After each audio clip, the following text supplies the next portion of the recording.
देखिए अभी इफिशिएंसी से रिलेटेड कुछ एग्जांपल्स अपन लोग कर लेते हैं। देखिए पहला एग्जांपल लिखिए, आपको बोला है A is twice efficient as B and both complete the work in 18 days। ठीक है, तो हाउ मेनी डेज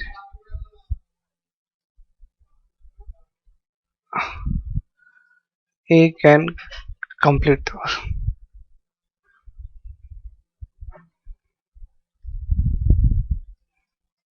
ठीक है, देखिए क्या बोल रहे हैं कि A है वो ट्वाइस एफिशिएंट है B के। तो अगेन जैसे मैंने बोला था, अभी आपको A और B का इफिशिएंसी का रेशियो दिया है, और इफिशिएंसी का रेशियो क्या दिया है, 2:1। ठीक है, और जैसा मैंने आपको बोला इफिशिएंसी का रेशियो हमारे कोई काम नहीं आना, हमारे काम आना नंबर ऑफ डेज का। तो हम नंबर ऑफ डेज का रेशियो निकालेंगे जो कितना आएगा, 1:2। डायरेक्ट फ्लिप कर दिया। अब यहाँ से क्या समझ में आया कि A जो है वो उस काम को x डेज में करेगा, तो B है वो उस काम को 2x डेज में करेगा। ठीक है, और दोनों मिलके उस काम को कितने डेज में करे, 18 डेज में। It means one day work कितना जाएगा, इतना। एलसीएम लोगे तो 2x आएगा, 2x यहाँ से कितना आएगा, 2 + 1 = 1/18। तो 3/2x = 1/18, और कैंसिल आउट कर दोगे तो इधर से आ जाएगा 9। तो x = कितना आ जाएगा, x = आ जाएगा 27 डेज। ठीक है, मतलब ए अकेला उस काम को कितने दिन में करेगा, 27 डेज में। ठीक है, दूसरा एग्जांपल देख लीजिए। दूसरा एग्जांपल आपको क्या दिया है, ए एंड बी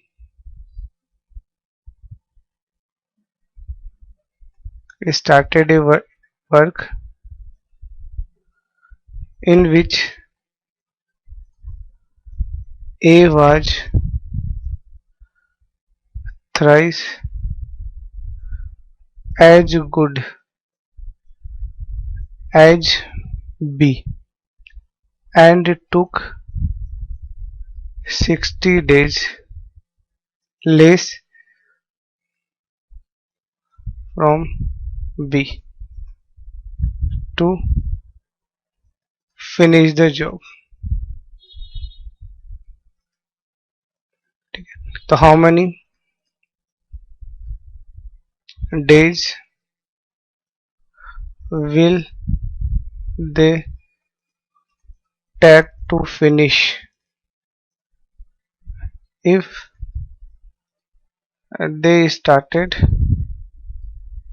together। ठीक है, तो बहुत सिंपल सा देख लीजिए, A and B started a work in which A was thrice as good as B. तो देख लीजिए वही से ए बी बात करते हैं एफिशिएंस का, तो ए जो है वो थ्राइस एफिशिएंट है बी के, तो नंबर ऑफ डेज कितना जाएगा, 1:3। इतना समझ में आ गया, क्योंकि this is very very important. ठीक है, इसका मतलब ए को कितना टाइम लगेगा, x डेज, और बी को कितना लगेगा, 3x डेज। अब क्या बोले, अब इसने बोला है कि ए जो है वो 60 डेज पहले काम खत्म कर देते हैं। दोनों के बीच का डिफरेंस कितना दिया आपको, 3x - x आपको दिया है 60। तो x = कितना जाएगा यहाँ से आपका 30 डेज। ठीक है, तो x आपका 30 डेज आ गया। इसका मतलब ए उस काम को कितने दिन में खत्म कर रहा है, 30 डेज में, और बी उसको कितने दिन में कर रहा है, 90 डेज में। अब टुगेदर करेंगे तो कितना होगा, 1/30 + 1/90। 90 इज द एलसीएम, 3 + 1 यानी 4/90। ठीक है, और सॉल्व करोगे तो कितना आएगा, लगभग 22.5। मतलब इसको यहाँ से करोगे तो 2/45। तो नंबर ऑफ डेज कितना आएगा, नंबर ऑफ डेज आएगा 45/2 विच इज 22.5। ठीक है, which is your required answer. ठीक है, और कर लीजिए। देखिए नेक्स्ट एग्जांपल आपको ऐसा दिया है, A can do a job in 12 days, B is 60% more efficient, 60% more efficient than A। ठीक है, the number of days it takes B to do the same work। ठीक है, देखो क्या बोल रहा है, A can do a job in 12 days. ठीक है, ए है वो किसी भी काम को 12 दिन में कर रहा है, ये डायरेक्टली आपको बोला है। ठीक है, फिर क्या बोला, बी 60% मोर इफिशिएंट देन ए। ठीक है, तो अगेन ए और बी का हम लोगों को क्या दिया है, इफिशियंसी दिया, क्या दिया है, ए है वो बी से 60% ज्यादा है, 60% ज्यादा, इट मीन ए अगर 100 है तो बी 160 है। ठीक है, कैंसिल आउट करोगे तो कितना आएगा, 5:8। ठीक है, तो 5:8 हमें किसका रेशियो मिला है, इफिशियंसी का, और हमें क्या चाहिए होता है, नंबर ऑफ डेज का रेशियो। तो यहाँ से नंबर ऑफ डेज का रेशियो कितना मिलेगा, 8:5। ठीक है, मतलब ए है वो उस काम को 8x डेज में करेगा और बी है वो उस काम को 5x डेज में करेगा। अभी क्या बोला है, ए उस काम को 12 दिन में कर रहा है, तो ए उस काम को 12 दिन में कर रहा है, it means 8x equal to 12। तो यहाँ से x का वैल्यू कितना आ गया, 12/8 विच इज 3/2। ठीक है, तो b कितने में करेगा, तो b कितना है 5x, तो 5x इक्वल टू कितना आएगा 3/2। तो x इक्वल टू कितना आएगा 3/10, सॉरी 5x इक्वल टू अपन करेंगे तो 5x इक्वल टू मिलेगा आपको 5 into 3/2 which is 15/2 which is your required answer. ठीक है, मतलब क्वेश्चन काफी आसान है, बस आपको एफिशिएंसी को नंबर ऑफ डेज में कन्वर्ट कर लेना है और फिर एज यूजुअल जैसे करते हैं वैसे कर लेना। नेक्स्ट एग्जांपल और लिख लीजिएगा। को एक एग्जांपल दिया है, A does half as much as B in 3/4 of time. ठीक है, इफ they take 18 days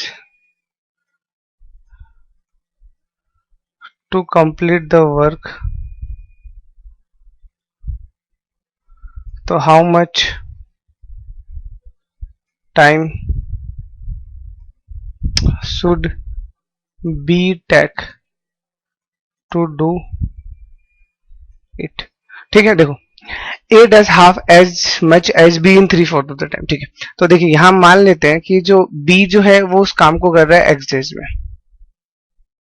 ठीक है, तो ए कितने में करेगा, तो ए क्या कर रहा है, देखिए इफिशियंसी दिया है, मतलब काम कितना है 3/4 ऑफ एक्स, तो ये हमारा 3/4 ऑफ एक्स हमें वर्क करना है, पहली चीज तो ये। ठीक है, और ए कर रहे हैं, और A does half as much as B, तो हाफ मीन्स टाइमिंग अगर करेंगे तो टाइमिंग के अकॉर्डिंग क्या आने वाला है, टाइमिंग के अकॉर्डिंग यहां से इंटू 2 आ जाने वाला है, क्योंकि वो हाफ था, रिवर्स करोगे तो 2 हो जाएगा। तो ए यहां से कितना आ जाएगा 3/2x। इट मीन्स बी का 1 डे वर्क 1/x है, ए का 3/2x है, तो इट मीन्स क्या आ जाएगा, ये यहां से फ्लिप करोगे तो ये आ जाएगा 2/3x प्लस 1/x है, और ये कंप्लीट कितने में कर रहे हैं 18 डेज में, इक्वल टू 18। सॉल्व करोगे 3x यहां से एलसीएम आ जाएगा, 2 + 3 इक्वल टू 1/18। तो यहां से 3x इक्वल टू कितना आ जाएगा 18 इंटू 5, तो x इक्वल टू कितना आ जाएगा 30। ठीक है, तो 30 days is your required answer. ठीक है, तो ये इफिशियंसी रिलेटेड कुछ फंडामेंटल एग्जांपल्स हैं जिनका अपन लोगों ने डायरेक्टली यूज किया, और तरीका क्या था, तरीका सिंपल सा है, इफिशियंसी को नंबर ऑफ डेज में कन्वर्ट करके आप इसे सॉल्व कर दीजिए। ठीक है, अभी नेक्स्ट जो हमारा कंसेप्ट है, this is very very important concept again, because यहाँ पे हम क्या पढ़ने वाले हैं, यहाँ पे हम पढ़ने वाले हैं एडिंग या एडिशन और रिमूव ऑफ पर्सन्स। ठीक है, मतलब यहाँ पे हमारे पास ऐसा होगा कि काम स्टार्ट कोई और करेगा, खत्म कोई और करेगा। ठीक है ना, आने जाने वाले लोगों का क्वांटिटी बढ़ता रहेगा, घटता रहेगा, इस तरह से। ठीक है, समझने के लिए आप एक एग्जांपल ले लीजिए। ठीक है, मान लीजिए उसने ऐसा बोला है, ए किसी काम को 10 दिन में कर रहे हैं और बी किसी काम को मान लीजिए 15 दिन में कर रहे हैं, हो गया। अब उसने बोला A and B start work together. ठीक है, and B leave the job after 2 days, so how much time required for complete the job। ठीक है, तो मतलब क्वेश्चन में क्या होगा, एडिशन एंड रिमूविंग का मतलब यही है कि आदमी काम कर रहे होंगे, बीच में भी कोई आदमी काम करके जा सकता है छोड़ के। तो इसको करने के लिए देखिए दो तीन तरीके हैं, मैं आपको वन बाय वन सारे समझाता हूँ। This is the first is a conceptual way और you can call it subjective way, पूरा समझिएगा। वन डे वर्क निकाल लेते हैं सबसे पहले, ठीक है। तो one day work of A कितना आएगा 1/10, ठीक है, और one day work of B कितना आएगा 1/15। ये तो हो गया हमारे पास, ठीक है। अब हमें क्या बोल रहे हैं, वन बाय वन समझते हैं। 2 दिन तक दोनों ने साथ काम किया, ठीक है, और फिर बचे हुए काम को कौन करेगा, ए। मतलब अगर अकॉर्डिंग टू नंबर लाइन अगर आप समझते हो तो ऐसा हो रहा है, जैसे ये हमारे पास ऐसा है कि ये हमने गैप बना लिया, ये इनिशियली 2 डेज है, ठीक है।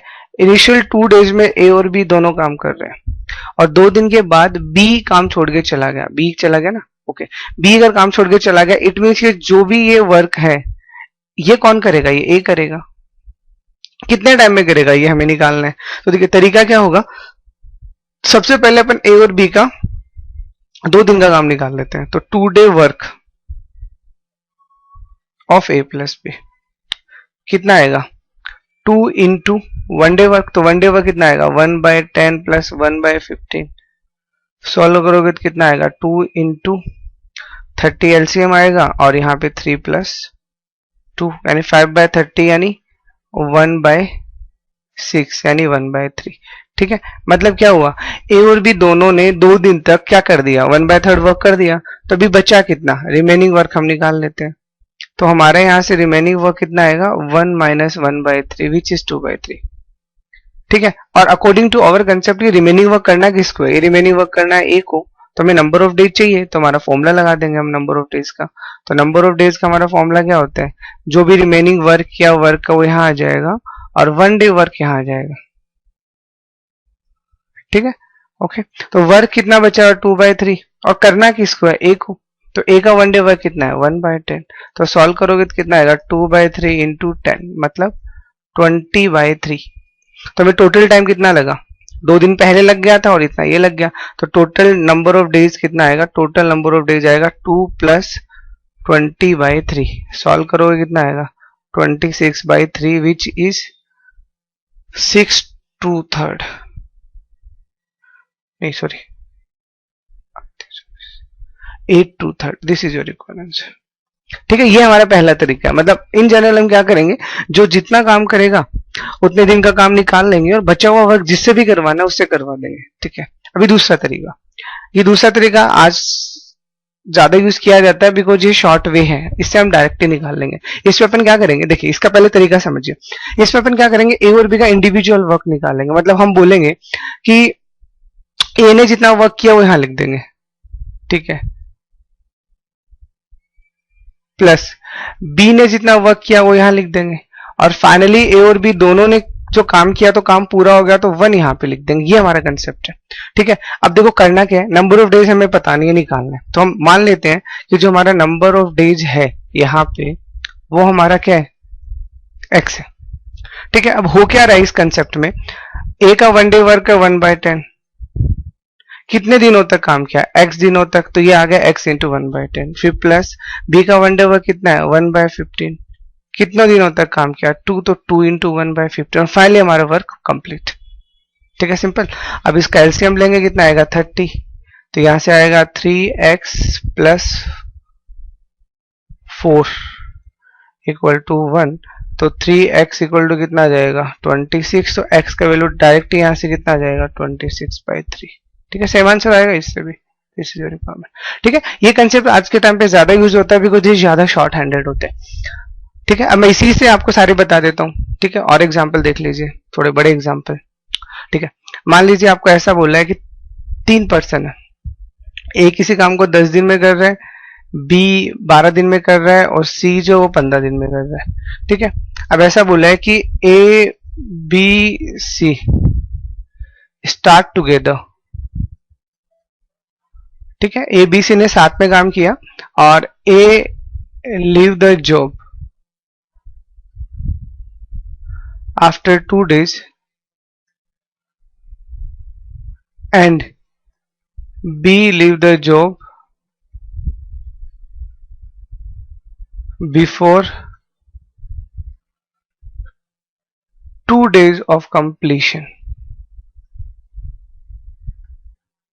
ठीक है। Then again how many number of days are required, number of days are required.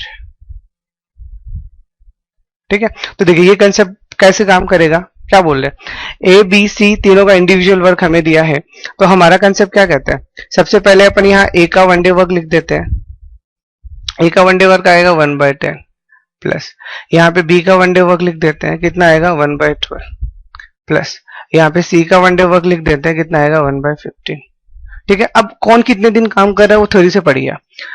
A leave the job after 2 days, मतलब 2 दिन के बाद ए चला गया, तो ए ने 2 दिन तक काम किया इसलिए ये इसका हो गया. नंबर ऑफ डेज हमें पता नहीं है, तो मान लेते हैं कि जो हमारा वर्क हुआ वो कितने टाइम में पूरा हुआ, एक्स टाइम में पूरा हुआ. ठीक है, अभी बी क्या कर रहा है, काम खत्म होने के 2 दिन पहले चला गया, इसका मतलब x-2, और सी तो कर ही रहा है तो इसलिए इंटू एक्स, और फाइनली हमारा काम हो गया इसलिए. ठीक है, बस अब इसको सॉल्व कर लीजिए, सॉल्व करोगे तो एलसीएम कितना आएगा यहाँ पे 60. ठीक है, यहां से 6 तो यहां से आ जाएगा 12 प्लस यहाँ पे 5 तो यहाँ पे आ जाएगा 5x-2 और प्लस यहाँ पे कितना आएगा 4, तो 4x इक्वल टू 1. ठीक है, अब इसको सॉल्व कर लीजिए, 12 plus 5x-10 plus 4x equal to 60, तो ये कितना हो जाएगा 9x. ठीक है, इक्वल टू यहाँ से 2 ये आएगा 58, तो x कितना आ जाएगा 58/9. सॉल्व कर लीजिए आप इसे, कितना आएगा 54 approximate this is your required answer. ठीक है, काफी आसान से, मतलब इंडिविजुअली आप ट्रीट कर लीजिए और कर लीजिए. ठीक है, मान लीजिए आपको ऐसा बोला है अगेन, ए किसी काम को 10 दिन में कर रहा है, बी उसी काम को 15 दिन में कर रहा है, सी उसी काम को सपोज करो 20 दिन में कर रहा है. ठीक है, अब आपको ऐसा बोला गया है A leave 2 days before completion,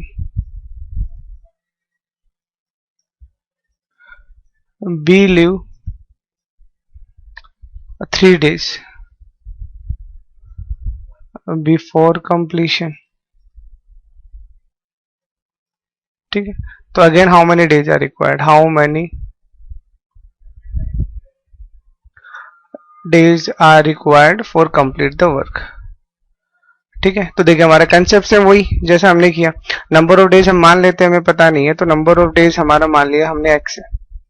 ठीक है, अब कौन कितना काम कर रहा है कर लीजिए. देखिए one day work of A 1/10 plus one day work of B 1/15 plus one day work of C 1/20. इतना कर लिया आपने सबसे पहले. अभी कौन कब जा रहा है, A leave 2 days before the work, तो मतलब 2 days बिफोर मीन्स x-2. ठीक है, ये 3 days बिफोर है मीन्स x-3, और ये कंप्लीट वर्क कर ही रहा है, सो x और इक्वल टू 1. ठीक है, अब इनका एलसीएम ले लीजिए, कितना आएगा एलसीएम इसका 60, तो यहां से आएगा 6x-2 प्लस 4x-3 और प्लस 3x इक्वल टू 1.